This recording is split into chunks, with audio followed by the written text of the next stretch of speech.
Everybody, it's Joe Simpson. Today I wanted to talk about my 3 Casio watches that I've just recently picked up and talk about some of the reasons you might prefer one over the other and give you some insight as to what each of these does differently than the other one and why I decided to buy each individual one. The original G-Shock is kind of hard to beat. This is the 5600 series.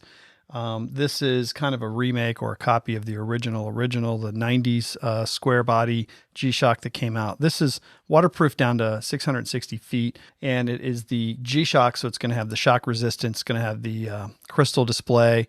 It's not going to be plastic, and the band is a little more supple than the other watches that are made in the less expensive lines. So this one's a good one, plus it's not real big. The next one I purchased was the 1500 series, and this is not a G-Shock. This is the Illuminator series, and this is the 1500, and it's just regular black. But what I really like about this watch is 2 things.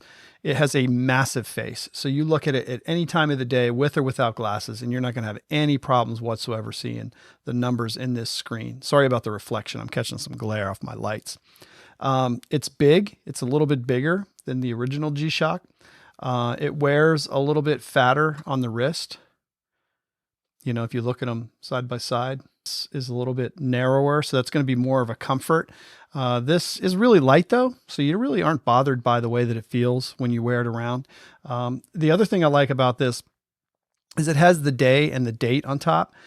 Also, it has a countdown timer that repeats, and it has 5 different alarms that you can set on it, which is really nice. I believe, if I'm not mistaken, the 5600 only has 1 alarm.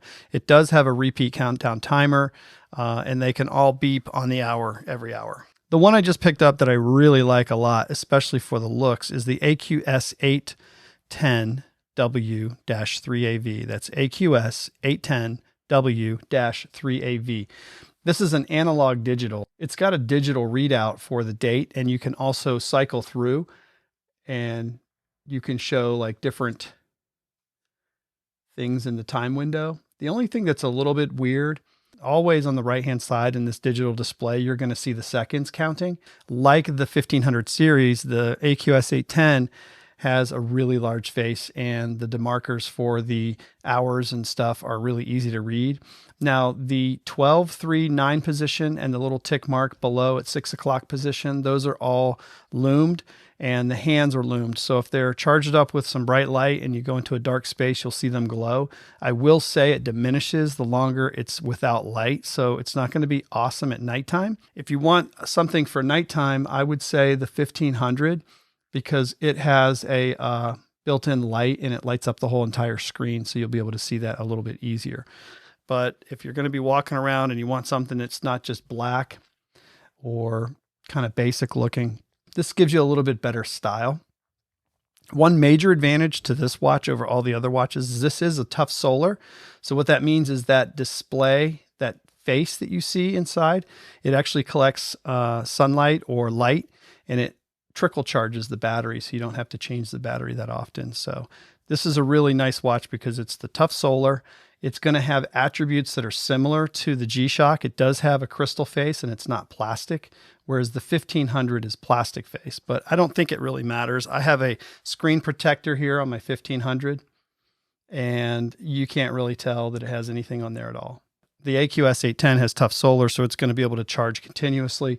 And my G-Shock has a 2-year battery, but I bet no more than I'm going to use it, it'll last at least 2 years, maybe longer. So, and they're all pretty easy to change, even if you had to get inside and change the batteries on these. But just wanted to walk you through those and show off my latest AQS-810, the Tough Solar.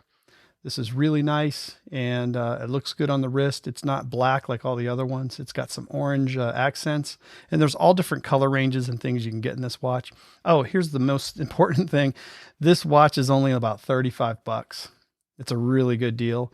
I think the Tough Solar, the crystal face, and the color options make it a no-brainer. About $27 to $28. So that's pretty inexpensive if you ask me. You can't really do better than that. And my G-Shock Square was 44 bucks.